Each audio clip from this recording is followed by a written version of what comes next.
천사들이 은은히 노래하는 소리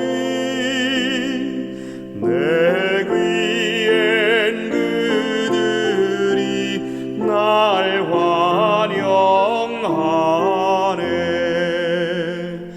요단 강전독 나 올라가서 간절히 손 모아 내 주께 비네. 주여 하늘 음악에 참여할 수 있게 주 천사 보내사 날 이끄소서. 저 물결 거세고 또 어두워도 주 허락하시면 나 건너가리. 하늘 음악 날 끌어 노래하게 하리. 저 하늘 찬양대 나 들어가리.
사랑하는 재림 성도 여러분, 안녕하십니까?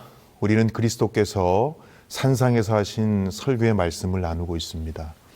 오늘은 팔복 중에서 특별히 마음이 청결한 자가 누리는 복에 대하여 이야기를 나누겠습니다. 마음이 청결한 자는 복이 있나니 그들이 하나님을 볼 것이며, 하나님을 본다는 것은 현세에서 모든 의문과 문제가 해결된다는 의미입니다. 왜냐하면 하나님을 대면하여 만났던 사람들은 하나같이 그들의 인생의 고민에서 벗어나 참된 길을 발견했기 때문입니다. 야곱이 그랬고, 다니엘이 그랬으며, 기드온이 그랬고, 바울이 그러한 삶을 살았습니다. 그러나 하나님을 본다는 말은 그것으로 그치지 않고 얼굴과 얼굴을 대면하여 볼 영원한 나라에서 얻을 축복을 말하기도 했습니다. 궁극적으로 영원한 나라에서 하나님과 함께 산다는 말입니다. 어떤 사람들이 그러한 축복을 얻게 되는가? 그런 축복은 마음이 청결한 자에게 주어지는 복이라고 예수님은 말씀하셨습니다. 유대인들에게 청결은 너무나도 중요한 문제였습니다. 유대인보다 더 청결을 강조했던 민족이 있었을까요? 의식상의 청결을 유지하는 것은 사실 많은 번거로움으로 가득 차 있었지만 그 불결함에 대한 두려움은 어느 민족, 어느 누구보다도 더 특별했기 때문에 번거로움은 그들에게 크게 문제가 되지 않았습니다. 유대인들에게 부정함과 더러움은 위생적인 개념을 넘어선 선악의 문제였습니다. 왜냐하면 더러운 것들은 하나도 천국에 들어가지 못한다고 여겼기 때문입니다. 그래서 부정한 것은 그냥 위생적으로 더러운 것이 아니라 영적으로 악한 것이었습니다. 그런데 사랑하는 주님은 유대인들에게 너무나도 익숙한 그 청결이라는 단어에 흔히 연관되어 보이는 개념인 먹는 것, 입는 것, 손대는 것, 그리고 보는 것과 연결시키지 않으셨습니다. 연관성이 전혀 없어 보이는 마음과 연결시키셨습니다. 즉 청결은 하되 마음이 청결해야 한다고 말씀하신 것입니다. 마음은 헬라어로 카르디아입니다. 히브리어는 레브라고 적용됩니다. 고대인들은 이 단어를 통해서 마음이라는 눈에 보이지 않는 것이 신체 기관의 중심층에 있을 것이라고 생각했습니다. 이곳에 도덕적, 그리고 지적, 의지적, 감정적 자리를 뜻한다고 생각했습니다. 그래서 때로는 열정이나 분노나 용기나 비겁함이나 또 기쁨이나 슬픔, 사랑이나 미움 등의 감정의 자리이기도 했습니다.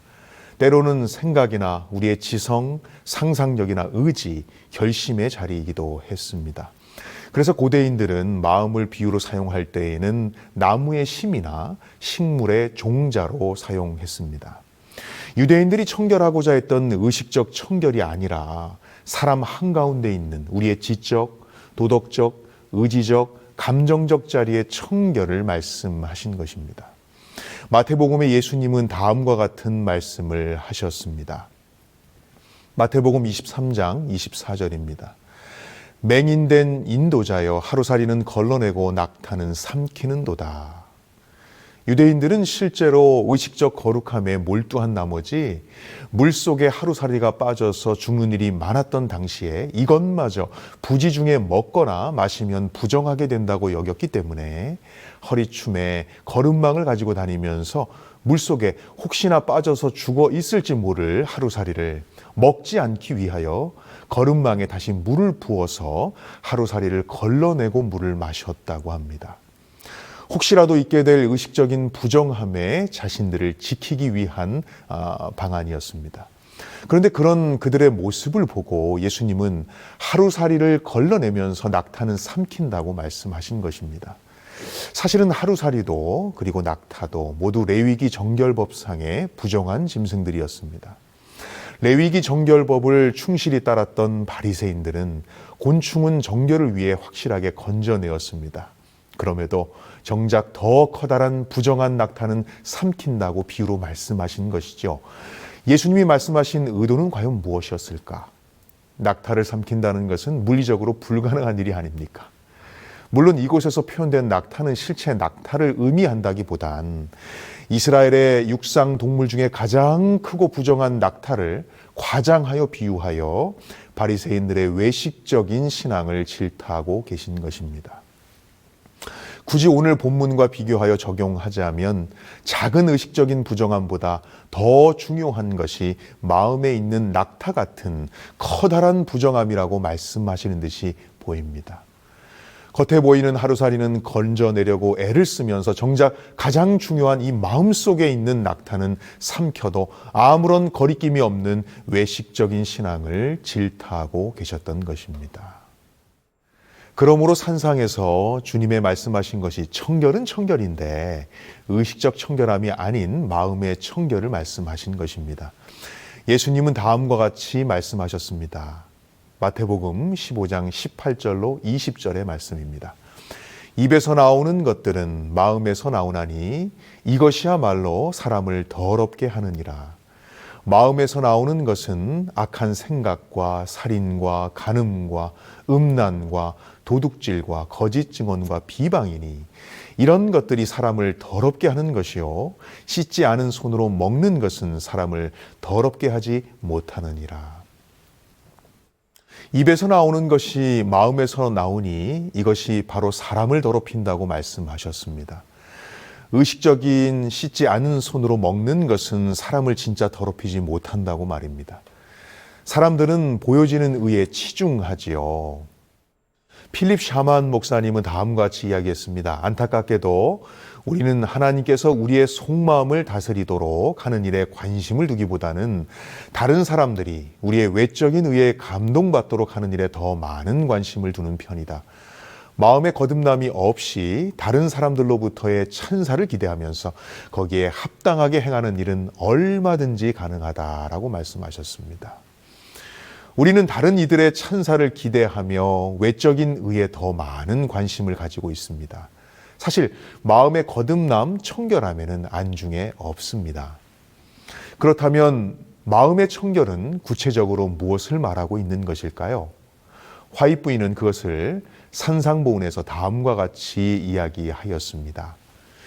마음의 은밀한 목적 그리고 동기가 진실하며 교만과 자아 본위에서 벗어나 겸손하고 사심이 없고 어린애같이 되는 것을 의미한다. 마음의 청결이란 은밀한 목적 그리고 동기의 진실함을 말하는 것입니다. 행위가 있기 전에 행위를 가능하게 하는 마음의 목적과 동기가 먼저이지요. 진실된 목적과 동기는 청결한 마음의 상태를 의미합니다. 마음의 청결이란 교만에서 벗어난 겸손이며 어린아이와 같은 순수함이라고 화이트 부인은 말하였습니다. 어떤 행위를 했는가도 중요하지만 사실 어떤 동기와 어떤 목적으로 그 행위를 했는가는 더 중요하다는 말입니다. 마음이 청결하여 정직한 동기와 목적을 가진 사람은 어떠한 삶을 살아갈까요? 산상보훈에는 마음이 청결하여 하나님을 볼 자들의 특징을 4가지로 정리하여 설명해 놓았습니다. 첫 번째, 그들은 창조주를 식별하는 자들이라고 선지자는 말하였습니다. 마음이 청결한 자는 하나님의 위대한 손으로 창조된 업적과 우주를 이루고 있는 아름다운 사물들을 통하여 창조주를 식별한다. 그들은 그분의 기록된 말씀을 통해 그분의 자비와 그분의 선하심과 그분의 은혜가 어떻게 나타나는지 더욱 분명히 읽게 된다. 이는 수용성이라고 할 수가 있습니다. 하나님은 우리에게 끊임없이 신호를 보내시는데 그분이 얼마나 사랑과 자비가 많으신 분인지 신호를 보냅니다. 그 신호를 우리는 계시라고 말합니다. 마음이 청결한 자들은 그 신호를 잘 수용합니다. 위대하신 손으로 만드신 천연계의 사물들, 그 속에서 하나님의 사랑을 찾아내기도 합니다. 지저귀는 새들의 소리를 노래로 인식합니다. 그 노래의 가사를 하나님의 사랑이라는 특별한 가사와 내용으로 연결시킵니다. 또한 하나님의 말씀을 통하여 하나님의 자비하심 그리고 오래 참으심, 선하심을 찾고 눈물로 말씀을 읽기를 즐겨합니다. 이는 마음이 청결한 사람들에게만 보이는 수용성입니다. 우리 모두에게 창조주를 식별할 수 있는 축복이 있게 되기를 소망합니다. 두 번째, 화이트 부인은 죄를 포기하는 자라고 이야기했습니다. 마음이 청결하다는 말은 사람이 절대적으로 죄가 없다는 것을 의미하지 않고 오히려 그 동기가 옳고 그리스도의 은혜로 과거의 잘못에 등을 돌리고 예수 그리스도 안에서 완전의 목표를 향하여 쫓아가는 것을 의미한다라고 말했습니다. 청결한 마음을 가진 사람이란 완벽에 다다른 사람이 아니라 죄가 없다는 뜻이 아니라 과거의 잘못에 등을 돌린 사람이라는 것입니다. 올바른 동기를 가지고 또 죄를 포기하고 하루하루 노력하고 그러다 또 쓰러지면 다시 일어나고 그래서 그리스도라는 목표를 향해서 뚜벅뚜벅 하루하루 걸어가는 사람들이라는 것입니다. 바울이 진정 마음이 청결한 사람이었음을 그의 삶을 통해 알 수 있는데 그의 고백에서 마음의 청결한 사람의 마음가짐과 태도를 읽을 수 있습니다. 빌립보서 3장 13절로 15절입니다. 형제들아, 나는 아직 내가 잡은 줄로 여기지 아니하고 오직 한 일, 즉 뒤에 있는 것은 잊어버리고 앞에 있는 것을 잡으려고 표대를 향하여 그리스도 예수 안에서 하나님이 위에서 부르신 부름의 상을 위하여 달려가노라 라고 이야기했습니다. 키에르케고르는 말하기를 청결한 마음을 우리의 의지가 한 대상만을 향하여 드려진 마음이라고 이야기했습니다. 나누어지지 않는 마음, 전심으로 주님을 따르는 마음이라고 이야기한 것입니다.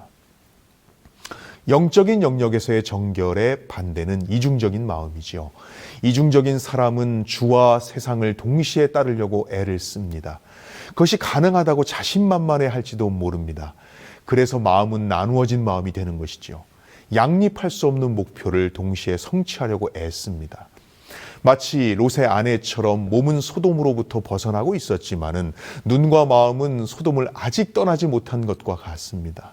몸은 이미 애굽을 떠나 있는데 가나안으로 향하고 있는데 아직 마음은 고기 가마가 있는 애굽에 두고 온 것과 같습니다.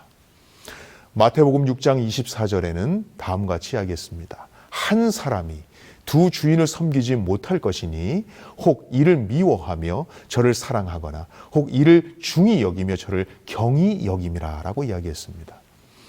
마음이 정결하게 되는 것은 하나님과 그분의 원칙에 우리의 삶과 마음과 의지를 전적으로 맡기는 것입니다.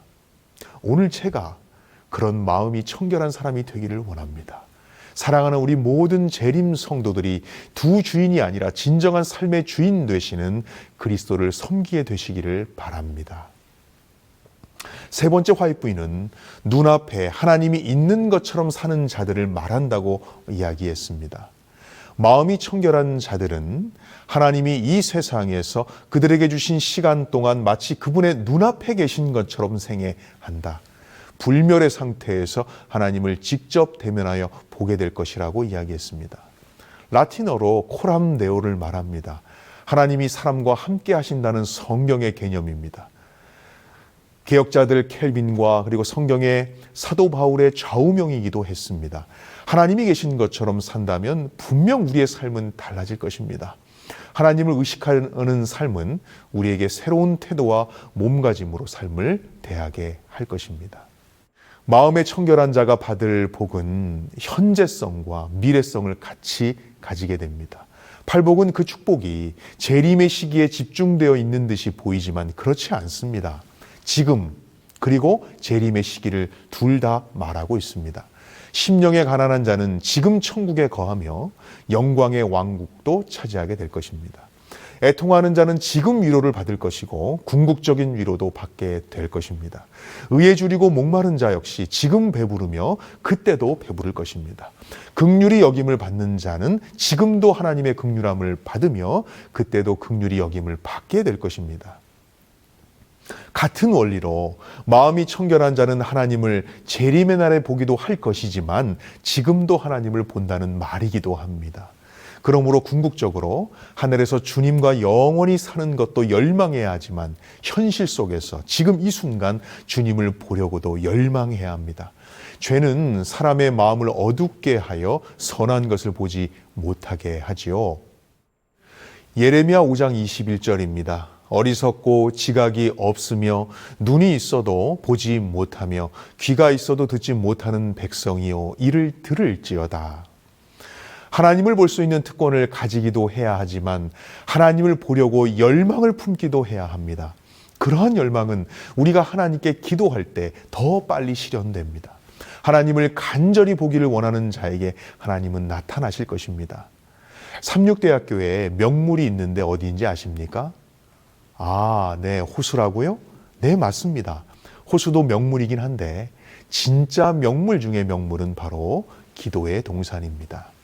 기도의 동산 앞에는 제가 섬기는 삼육대학교 재림 청년들의 교회 청년들, 소위 세이 청년들이 마련한 기도 박스가 놓여 있습니다. 마음이 울적하고 하나님께 답답함을 토로하고 싶을 때 학생들이 기도의 동산을 찾고 그 노트에다가 자신의 기도와 마음을 적고 기도를 올리고 내려가도록 준비해 놓은 프로그램입니다. 다양한 사람들의 기도의 내용과 부르짖음, 기도의 제목들이 그곳에 적혀 있습니다.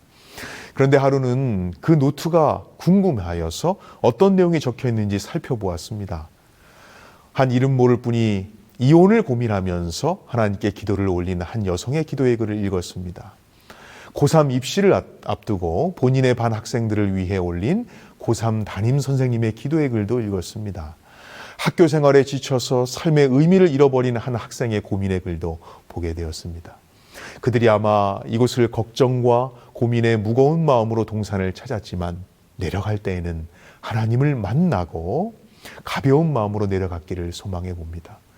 간절히 기도하는 자에게 하나님은 나타나 만나 주실 것입니다. 그리고 우리는 고백하겠지요. 내가 하나님을 보았다.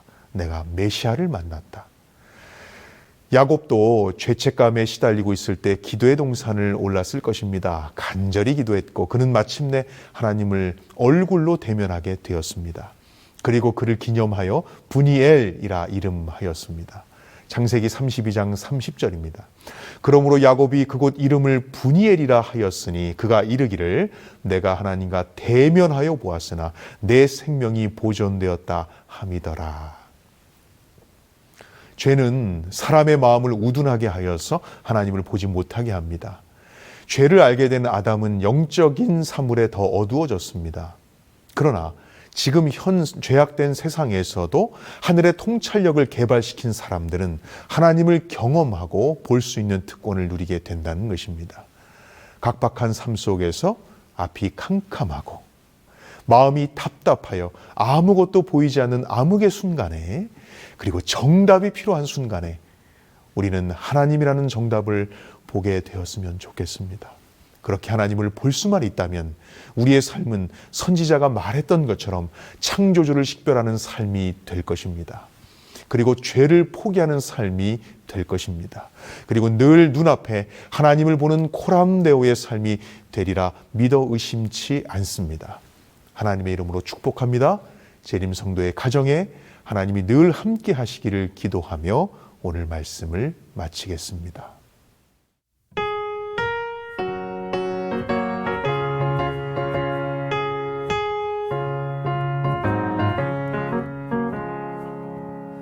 주를 항모하는 자 올라가 독수리같이 모든 싸움 이기고 근심 걱정 벗으는 올라가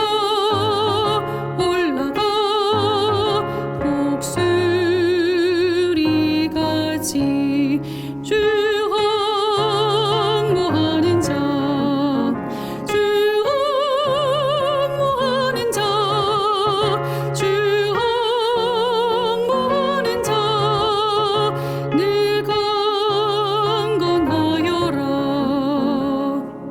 주를 항모하는 자 달려가 비곤지 않네. 전성문에 이르면 멸류관을 얻겠네. 달려가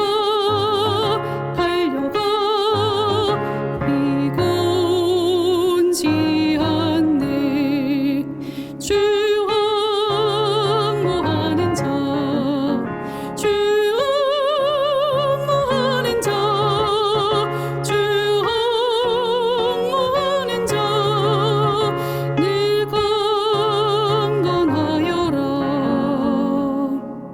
주를 항모하는 자 걸어가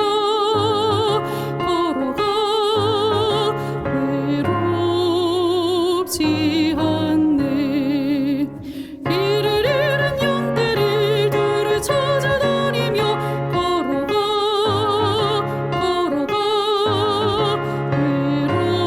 외롭지 않네. 주 항모하는 자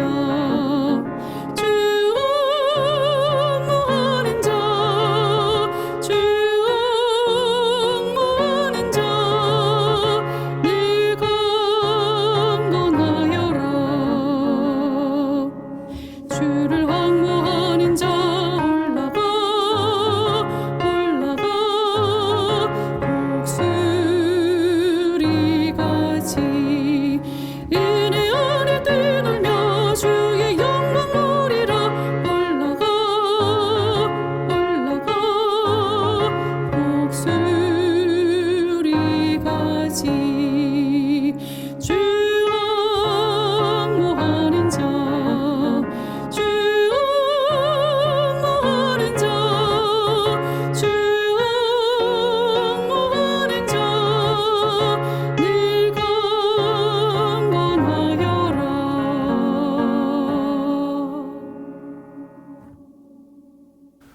하늘에 계신 아버지, 영원히 함께 하시겠다는 약속을 우리의 삶을 통해 이루어 주옵소서. 그래서 매일 주님을 만나고 보는 삶이 되기를, 그래서 창조주를 식별하는 삶이 되기를, 그래서 죄를 가지고 있지 않고 내려놓고 포기하는 삶이 되기를, 그래서 하나님 앞에 코람데오의 사람의 삶의 행복을 누리게 되기를, 위로의 하나님이시며 구원자가 되실 뿐만 아니라 성령을 보내 교제케 하시는 그리스도 예수의 이름으로 기도하나이다. 아멘.